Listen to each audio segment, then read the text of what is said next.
চেন্নাইয়ের 4 দিনের টেস্ট ক্রিকেটে মুখোমুখি হয়েছে অনূর্ধ্ব-19 ভারত এবং অনূর্ধ্ব-19 অস্ট্রেলিয়া। সোমবার থেকে শুরু হয়েছে ম্যাচ। এম এ চিদম্বরম স্টেডিয়ামে প্রথম দিন টসে জিতে ব্যাট করার সিদ্ধান্ত নেয় অনূর্ধ্ব-19 অস্ট্রেলিয়া। 293 রানে অল ডাউন হয়ে যায় অজিরা। জবাবে ব্যাট করতে নেমে প্রথম দিন শেষের আগে বিনা উইকেট হারিয়ে 103 রান করে ভারত। এদিনের ম্যাচে ব্যাট হাতে নজর কাড়ে বৈভব সূর্যবংশী। সর্বকনিষ্ঠ ক্রিকেটার হিসেবে আন্তর্জাতিক মঞ্চে অর্ধশতরান করল সে। ব্যাট হাতে 47 বলে 81 রান করে অপরাজিত রয়েছে বৈভব। বর্তমানে তার বয়স 13 বছর 187 দিন। এর আগে বাংলাদেশের নাজমুল শান্ত 2013 সালে কনিষ্ঠতম ক্রিকেটার হিসাবে অর্ধশতরান করেছিলেন। তখন তার বয়স ছিল 14 বছর 231 দিন। 1996 সালের পাকিস্তানের হাসান রাজাও 14 বছর 272 দিন বয়সে অর্ধশতরান করেছিলেন।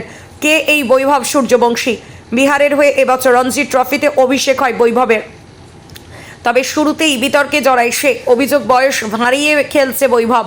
অভিষেকের সময় তার বয়স ছিল 12 বছর 284 দিন।